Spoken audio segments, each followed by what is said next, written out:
Olá, eu sou o pastor Dárcio e nós estamos aqui mais uma vez para conversar com você a respeito de assuntos de estudos bíblicos, mais uma vez conhecendo e vivendo a palavra de Deus. E como eu sempre falo, somente conhecer sem viver é a mesma coisa que você não conhecer, porque se você não vive a palavra de Deus, você não pode somente conhecê-la.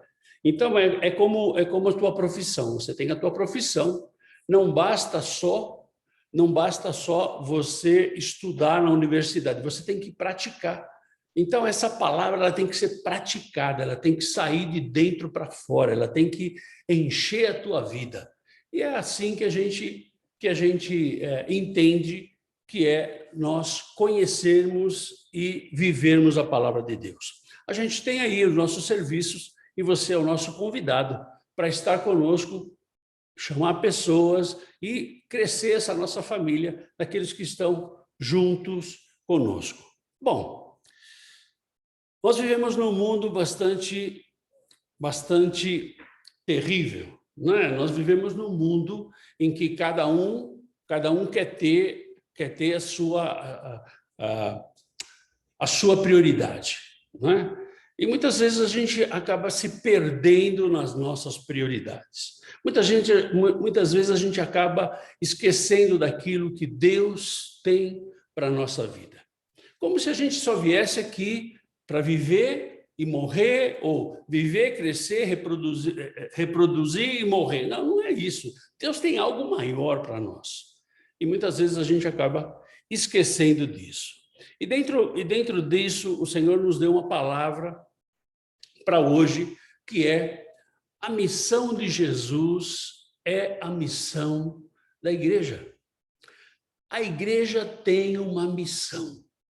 Então, para a gente começar a missão, a gente tem que saber o que é missão, né?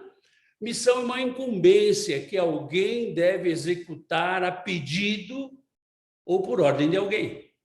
Então, Deus nos deu uma incumbência. Deus nos deu uma instrução, né? Missão é um conjunto de pessoas que se confere uma tarefa. Então, você e eu, nós temos uma tarefa, nós temos uma missão que Deus colocou para você e para mim. Como a gente vai falar a missão da igreja, nós temos que definir o que é igreja, não é? E muitas vezes nós achamos que a igreja é aquele edifício que a gente vai uma vez, 2 vezes, 3 vezes por semana, às vezes 7 dias da semana a gente vai naquele edifício e a gente acha que aquilo é igreja. Não, aquilo lá é o lugar do ajuntamento da igreja. Pera, pastor, como ajuntamento da igreja? Vamos na palavra, né? Porque a gente tem que buscar na palavra. E Paulo diz para nós, lá em 1 Coríntios, capítulo 6, versículo 19. Acaso não sabeis que o vosso corpo é santuário do Espírito Santo, que está em vós, o qual tendes da parte de Deus, e que não sois de vós mesmos? Vós sois santuário do Espírito Santo. Santuário, igreja. Santuário, igreja, morada. Ou seja, nós somos a igreja. Nós somos a igreja, certo? É isso. Nós somos a igreja. Você e eu somos a igreja. Você e eu temos uma missão como igreja. E como igreja, qual tem sido as nossas prioridades? A minha avó dizia que o primeiro é o que vem antes, né? Então, a nossa prioridade, qual tem sido as nossas prioridades? Como tem sido a nossa vida cristã? Primeiro, como estamos cuidando da igreja, né? Nós, como igreja, nós temos prioridade na nossa vida. Nós queremos saber como está indo a nossa vida cristã, mas nós estamos cuidando desse corpo. nós estamos cuidando desta igreja? Nossa alimentação, nosso trabalho. Nós acabamos de ler que nós somos santuário, somos templo, somos morada do Espírito Santo de Deus. Se nós somos isso, como caminha a nossa vida cristã? Como tem andado a nossa vida cristã? Como é que a gente tem se virado como cristão? Não como crente, não é que crente até o diabo é, mas como cristão, como você e eu temos andado. Nós temos vivido os ensinamentos e as ordenanças de Jesus. Jesus, ele nos deixou uma série de ensinamentos e nos deixou uma série de ordenanças. O que é uma ordenança? Ordenança é aquilo que você não discute. Simplesmente você recebe e faz. Acabou. Ou seja, você não pode simplesmente discutir. Eu não concordo com isso. Pois é, as ordenanças que Jesus deu para nós, né? Nós temos algumas ordenanças a respeito da igreja que Mateus descreve, que está lá em Mateus capítulo 28, versículo 19 e 20. Ide, portanto, fazei discípulos de todas as nações, batizando-os em nome do Pai e do Filho e do Espírito Santo, ensinando-os a guardar todas as coisas que vos tenho ordenado. E eis que estou convosco todos os dias até a consumação do século. Ou seja, essas são as ordenanças que Jesus deixou, que foi descrita por Mateus. Bom, o que é fazer discípulos? Fazer discípulos é você pegar alguém, é como se pega na mão dele e vai caminhar com ele, e vai andar com ele, e ele vai aprender com você. Você vai ensinar a esse discípulo, né, a ter uma tratativa com Deus, como tratar com Deus, onde ele vai estar firmado a fé dele, vai estudar a palavra com ele, ou seja, você vai ensinar ele a guardar todas as coisas que o Senhor ordenou. Não que eu falei, sabe o que é? Não. Mas que o Senhor ordenou. E a gente vê que Jesus ele descreve em Mateus muito bem. Inclusive, a promessa é que ele estará conosco. Não é isso? E eis que estou convosco todos os dias até a consumação dos séculos. Então, a gente volta numa outra questão que a gente já conversou aqui algumas vezes. Pastor, eu estou sozinho. Como se você está sozinha se você tem a Jesus? Como que você está sozinho se ele promete para você que ele vai estar com você todos os dias?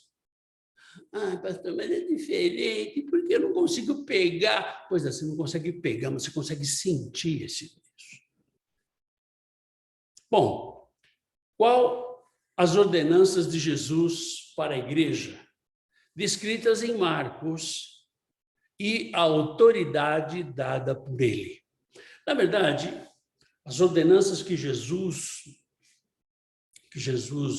fez para a igreja, ela está descrita nos 3 evangelhos, de Mateus, Marcos e Lucas. E aí, cada um descreve com uma característica diferente. Então, vamos ver aqui o que Marcos diz, lá em Marcos capítulo 16, versículos 15 a 18. E disse-lhes: Ide por todo o mundo e pregai o evangelho a toda criatura. Quem crer e for batizado será salvo. Quem, porém, não crer será condenado. Estes sinais hão de acompanhar aqueles que creem. Em meu nome expelirão demônios, falarão novas línguas, pegarão em serpentes, e se alguma coisa mortífera beberem, não lhes fará mal. Se impuserem as mãos sobre enfermos, eles ficarão curados. Isso é complicado. Isso é complicado. Essa é a ordenança da igreja.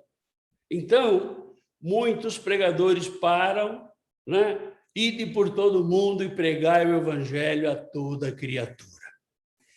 Mas a ordenança de Jesus não é essa só. Ela é um pouco mais complexa. Ela diz para você pregar o evangelho em palavras e ações. Você tem que ter atitude de cristão. Ou seja, não adianta só falar. E voltamos ao título do nosso estudo aqui, né? Conhecendo e vivendo a palavra. E ele fala aqui sobre o batismo. O batismo é condição de salvação? Não, o batismo não é condição de salvação. O batismo é para que nós revelemos ao mundo que nós não somos mais do mundo, mas que nós temos ou tomamos a decisão, não é? De andar com Jesus. E ele fala aqui, batizando em nome do Pai, do Filho e do Espírito Santo. Mas, de novo, né? A Nilda fez um sinalzinho aqui, a Trindade, a Trindade. Deus Pai, Deus Filho e Deus Espírito Santo. Os sinais acompanharão aos que creem. Pois é. Que sinais? Expelirão demônios. Pois é. Quanto que você tem visto disso hoje? Falarão novas línguas. É o que você vê todo mundo preocupado em falar novas línguas. Ah, pastor, eu quero falar em língua. Querido, desculpa. Para que você quer falar em línguas? Para que você quer falar em línguas?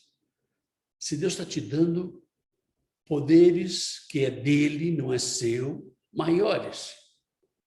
Pegarão em serpentes. Ah, não, pastor, eu tenho um vizinho que tem lá uma cobra que ele pega nela. Não, não é essa daí, querido. É daquela mortífera, aquelas que morde e mata.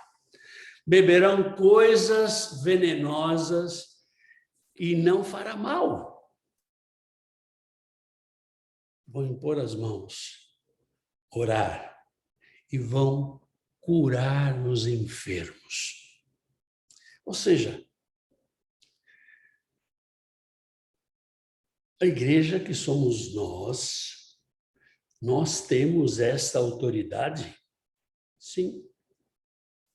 Mas por que ainda a gente está com o Covid? Pois é, porque na verdade, muitos de nós, eu falo nós, não são vocês, é nós, muitos de nós não nos apropriamos desses sinais.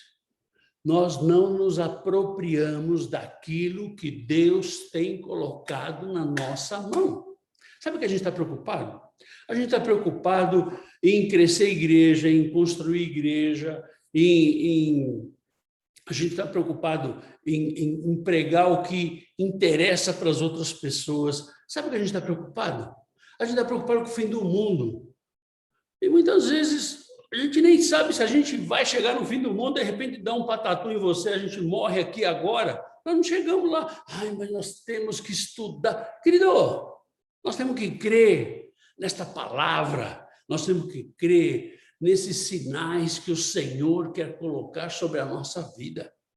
Os teólogos estão preocupados em saber se Jesus era loiro, moreno, preto, alto, baixo, forte, fraco, gordo, magro. O que isso vai mudar o rumo da história? O que isso vai mudar a vinda de Jesus? Absolutamente nada. Nós estamos preocupados em viver o nosso dia a dia, como pregação de domingo. Nós queremos viver o nosso dia a dia, nós não estamos preocupados. Quer saber? Essa é a palavra que o Senhor dá para nós. O Senhor dá para você e para mim, dá autoridade. A autoridade para curar enfermos. Mas as pessoas não querem curar enfermos. Sabe o que as pessoas querem? As pessoas querem falar em novas línguas. Como se isso fosse mais importante. Sendo que falar em novas línguas, você vai edificar a igreja, ou vai edificar você mesmo, ou você não vai edificar ninguém, porque você está falando alguma coisa que você nem sabe o que é. Mas Jesus continua orientando, né, a igreja, e vamos ver a visão de Lucas. Lucas capítulo 24, versículos de 46 a 49. E lhes disse: Assim está escrito que o Cristo havia de padecer e ressuscitar dentre os mortos no terceiro dia, e que em seu nome se pregasse arrependimento para a remissão de pecados a todas as nações, começando de Jerusalém. Vós sois testemunhas destas coisas. Eis que envio sobre vós a promessa de meu Pai. Permanecei, pois, na cidade, até que do alto sejais revestidos de poder. Pregar o quê? Arrependimento de pecados. E a gente conversava agora há pouco, né, com uma pessoa, e a gente até estava falando sobre isso. Não se fala mais em pecado. As igrejas não se prega mais pecado. Por quê? Porque, sabe, pastor, isso faz mal para as pessoas. Querido, pecado é pecado. Se você peca, não se arrepende, você vai para o inferno. Simples assim. De fácil, como eu falo em espanhol, né? De fácil. Assim. Arrependimento de pecados, né? Jesus quer testemunhas. Jesus quer que você e eu sejamos testemunhas dele. E muitas vezes nós não somos. Havia uma promessa para a igreja. Os três evangelhos tratam o mesmo assunto com abordagens diferentes. E Lucas fala que eles deveriam permanecer em Jerusalém até que acontecesse alguma coisa. A igreja deveria esperar. Esperar o quê? O que a igreja tinha que esperar? E nós vemos aqui em Atos capítulo 2, versículos de 1 a 4. Ao cumprir-se o dia de Pentecostes, estavam todos reunidos no mesmo lugar. De repente, veio do céu um som, como de um vento impetuoso, e encheu toda a casa onde estavam assentados. E apareceram, distribuídas entre eles, línguas como de fogo, e pousou uma sobre cada um deles.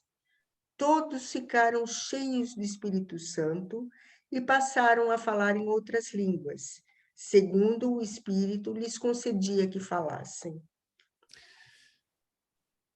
Essa foi a descida do Espírito Santo. Lembra que Jesus falou assim, olha, eu vou para que eu possa mandar o Consolador. Então, olha, espera o Consolador. E eles esperaram o Consolador. Estavam todos lá em Jerusalém, cerca de mais ou menos 150 pessoas, esperando esse Consolador. Só que existia gente de várias nacionalidades ali, pessoas que não falavam o mesmo idioma, pessoas que não se entendiam entre elas, porque os idiomas eram diferentes.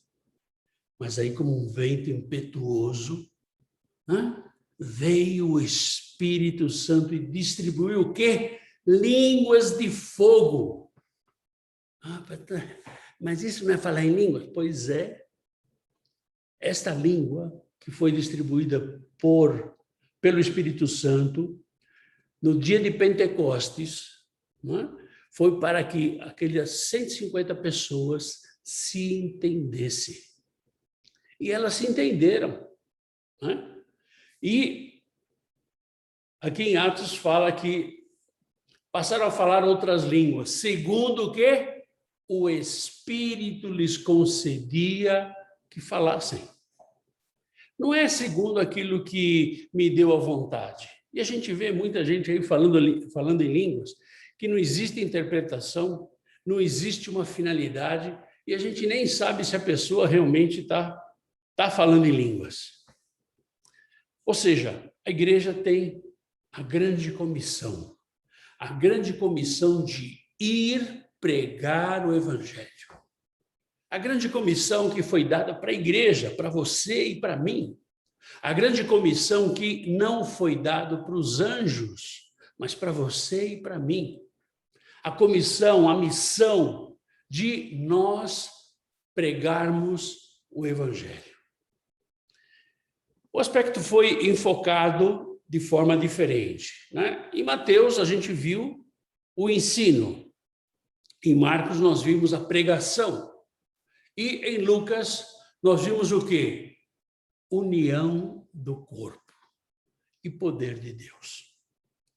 É a primeira vez que a gente começa a ver na Bíblia a palavra corpo. Corpo de Cristo. Corpo de Cristo. Na verdade, o corpo de Cristo é onde Cristo é a cabeça, né? E nós somos os membros. Deus deseja ter muitos filhos como Jesus. Mas para isso, a igreja tem que cumprir a ordenança de pregar o evangelho. E nós, muitas vezes, estamos preocupados, né, com o tipo de roupa que o conjunto coral vai vestir, as músicas que nós vamos cantar, qual vai ser a cor das flores que nós vamos colocar no púlpito essa semana. Nós estamos preocupados se vamos entrar pelo meio da igreja, pelos cantos da igreja. Nós estamos preocupados com tanta coisa. E nós, como igreja, estamos deixando de pregar o evangelho. Estamos deixando de falar do evangelho. Estamos preocupados com a iluminação, estamos preocupados com os microfones, com as caixas de som, com a afinação dos instrumentos, com vozes maravilhosas. E nós não estamos preocupados com aquilo que Jesus deixou para que nós fizéssemos. Nós estamos preocupados com tanta coisa que não quer dizer nada, mas nós seguimos como cristãos. Nós deixamos de fazer aquilo que Deus nos manda, ou seja, ide ou indo. O mais importante é que temos o que fazer. Se eu não posso ir, eu tenho que prover para alguém que vá. Eu tenho que prover para um missionário. Alguém que tem um chamado do Senhor para sair da sua terra, da sua parentela, assim como fez Abraão, e ir para uma terra que Deus queria que ele fosse. Ide ou indo, não importa. Mas eu tenho essa ordenança sobre a minha vida. E essa ordenança, ordem não se discute, se cumpre, né? Com Deus é diferente, porque Ele não te obriga, Ele deixa você decidir. Mas, a partir do momento que você sabe que você tem que ir, e você não vai, você tem um problema sério. Como igreja, temos essa ordenança. E como igreja, nós temos o que fazer. E Deus nos capacita. Deus nos dá capacidade para fazer isso. E falamos em dons, né? Deus nos dá dons. Agora, veja, os dons são dele e ele dá a quem ele quer, como ele quer e para um propósito. Se Deus te dá um dom e você não usa, não é? Para que ele vai te dar? Ele vai tirar o dom de você.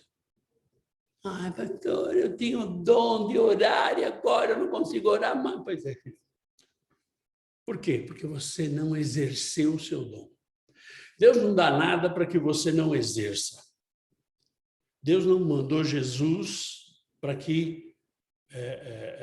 porque ele não tinha o que fazer, então mandou Jesus para nos salvar, mas eu preciso querer ser salvo.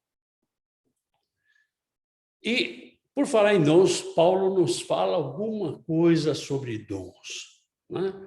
Eu sei que a gente vai passar bem superficialmente sobre isso, né? Dons é alguma coisa um pouco mais profunda, né? Mas isso não é o nosso foco, porque, na verdade, não importa se você tem dom, se você não sabe qual é a tua missão, se você não sabe qual é a tua ordenança como igreja. A gente pode falar de dons mais para frente. E Paulo nos dá um overview aqui, começando em Romanos capítulo 12, versículo 3.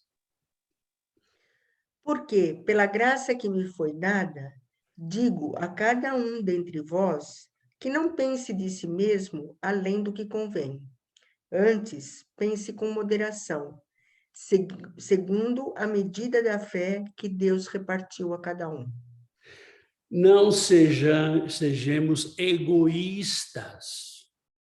Não sejamos convencidos. O que mais a gente vê entre cristãos são aqueles que, eu tenho poder, eu sei. Para com isso. Ao contrário, o que Deus quer é que nós, como corpo, a minha mão direita não briga com a minha mão esquerda. Não existe concorrência entre as mãos. Por quê? Porque é um único corpo. Ou seja, sejamos cooperadores e trabalhemos em equipe. Por quê? Porque somos corpo. Então, se somos corpo, não existe uma parte do corpo que é mais importante. Ai, pastor, mas eu acho que o olho é a parte mais importante porque eu enxergo. Pois é, mas se você não tiver a boca para comer, você não vai ter o olho, porque você vai morrer de fome. E cada uma das partes tem a sua importância. Cada uma das partes do corpo, ela é fundamental. Quando eu operei da vesícula, o médico tirou a vesícula, e aí eu perguntei para ele assim, mas qual é a função da vesícula? Ele falou, não tem função nenhuma. Eu falei, desculpa, o senhor deve estar meio equivocado. Como que Deus vai fazer um corpo, vai botar uma vesícula para não ter função nenhuma? Ou seja, tudo no nosso corpo tem função e tudo no nosso corpo é importante. E hoje eu sei que sem vesícula eu tenho problemas. Tem coisas que eu como que não me faz bem. Por quê? Porque eu não tenho a vesícula. A vesícula, sabe o que é a vesícula? Aquilo que o doutor falou que não servia para nada. E agora eu sei que serve. Por quê? Porque eu sinto. E Paulo continua como corpo falando em Romanos capítulo 12, versículo 4. Porque assim como num só corpo temos muitos membros, mas nem todos os membros têm a mesma função.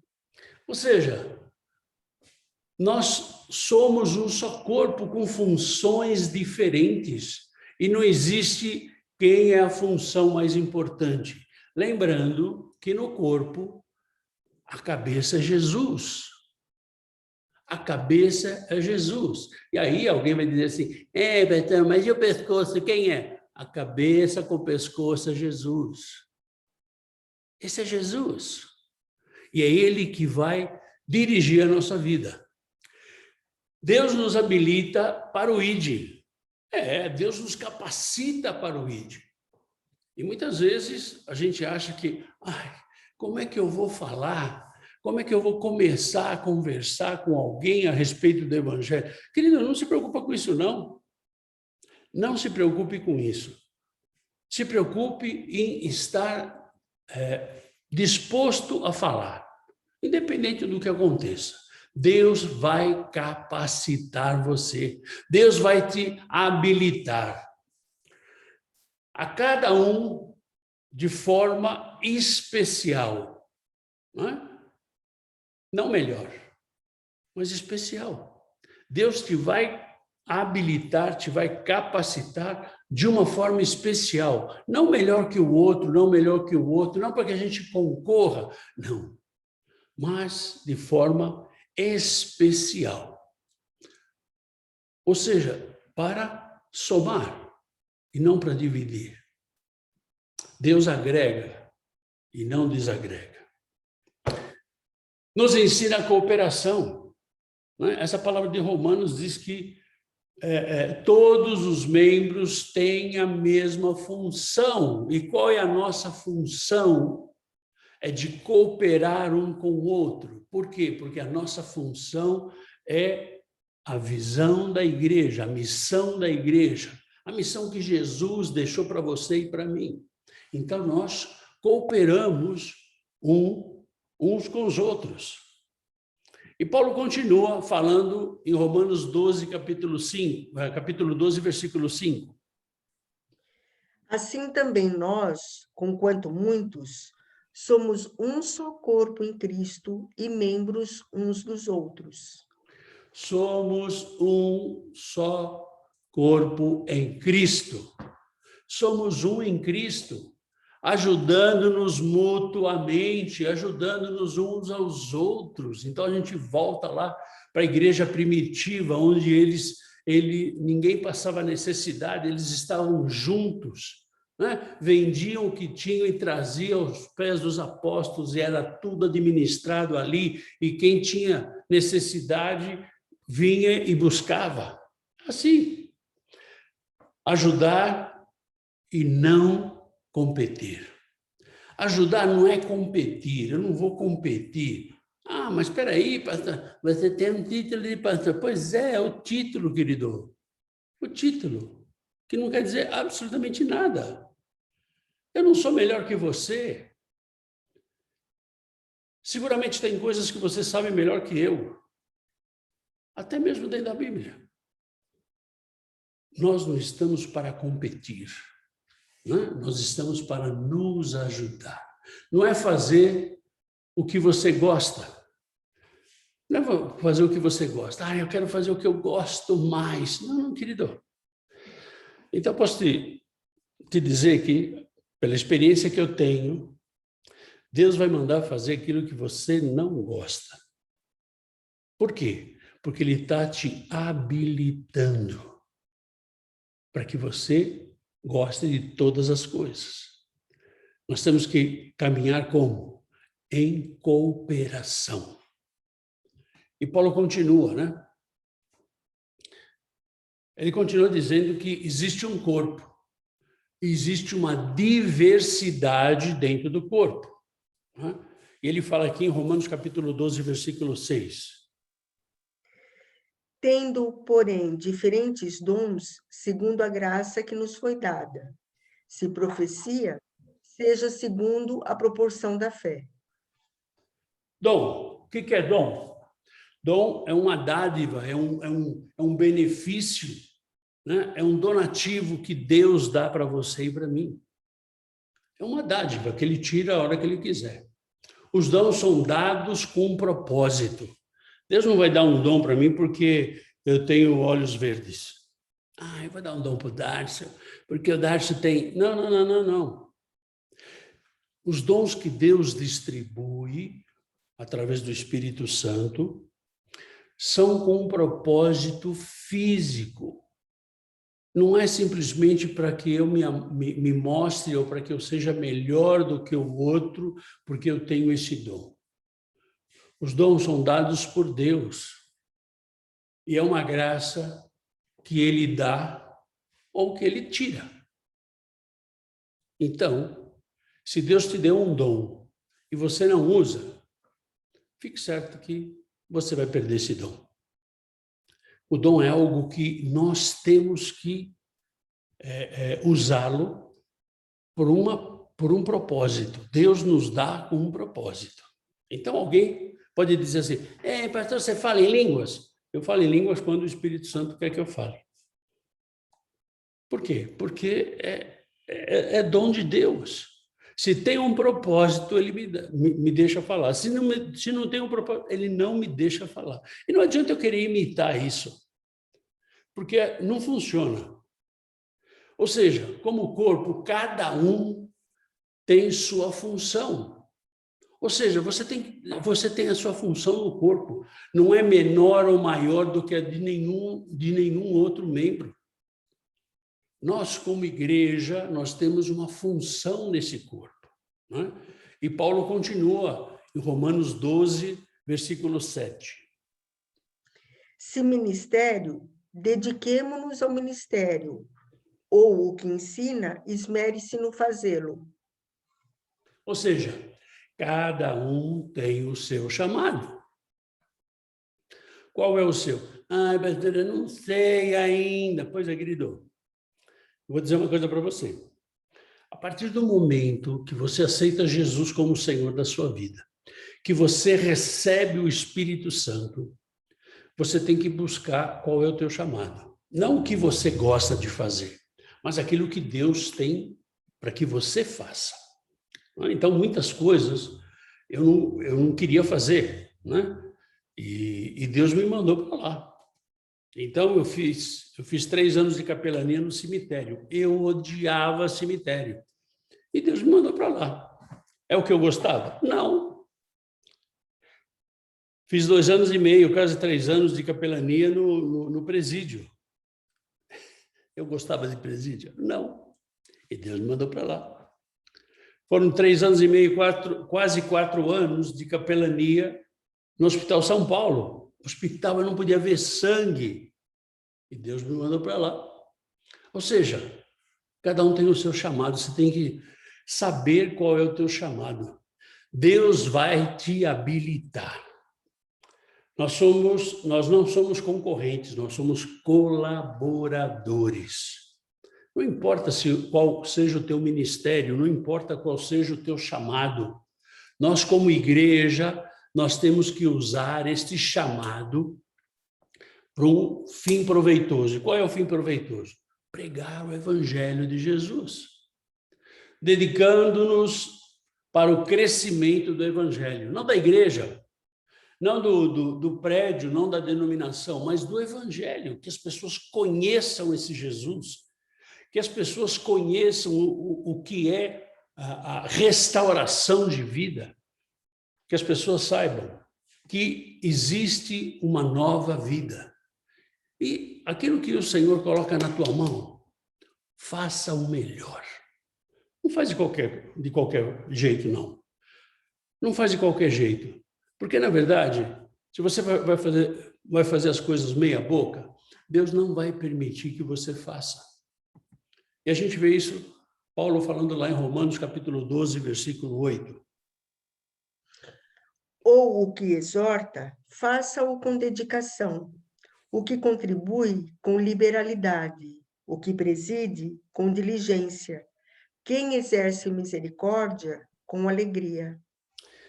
Quando a gente vê muitos cristãos usando esse texto, né? O que exorta, faça-o com dedicação. Então, o cara acha que exortar é dar bronca, né? É esculachar com a pessoa. Não, querido, desculpa, exortar não é isso aí, não. Exortar é incentivar a pessoa a praticar as coisas boas. Exortar é advertir.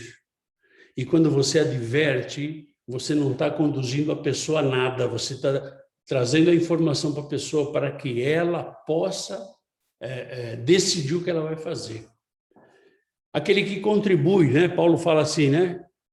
O que contribui com liberalidade. Ai, pastor, mas eu queria dar na igreja dinheiro. Quanto eu dou? 10%, 5%, 7,5%. Quanto eu dou? Querido, o que contribui com liberalidade?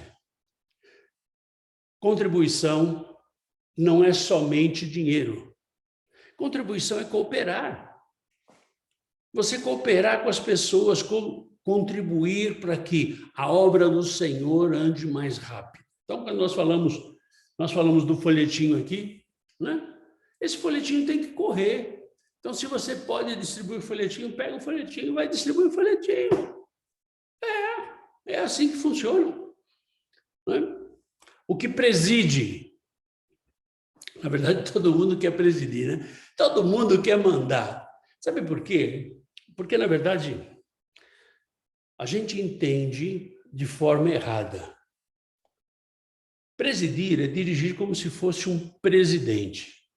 E o presidente, ele tem que fazer as coisas não para ele, e sim para aqueles que puseram ele lá. Ou seja, ele tem que fazer as coisas com responsabilidade. E se você preside, se você é o pastor presidente, né? Se você é o pastor da igreja, se você é o dirigente da igreja, se você é quem seja da igreja, né? Você tem que fazer isso com responsabilidade, vendo o bem do Evangelho de Jesus. Ah, não, porque agora sou eu que mando, então aquele irmãozinho eu não gosto dele, eu deixo... Querido, desculpa, começa de novo. Levanta a tua mão direita, aceita Jesus. Começa de novo, porque está tudo errado. Nós somos colaboradores. O que estamos fazendo com a grande comissão que Jesus nos deixou? O que a gente está fazendo com isso? Na verdade, nós estamos mais preocupados com o nosso umbigo, estamos mais preocupados com o nosso bem-estar, estamos mais preocupados com os nossos anseios particulares e pessoais do que o que é essa grande comissão que Jesus deixou para nós. E Marcos fala muito claro, em Marcos 16:15. E disse-lhes: ide por todo o mundo e pregai o evangelho a toda criatura. Ide e pregai o evangelho. Essa é a grande comissão. O que a gente está fazendo com isso? Deus nos confiou uma missão. E o que nós estamos fazendo com isso? Deus nos deu autoridade. Não é mandar nas pessoas, é autoridade. Autoridade para expulsar demônios, autoridade para orar para enfermos e enfermos serem curados. Autoridade. E o que nós estamos fazendo com isso?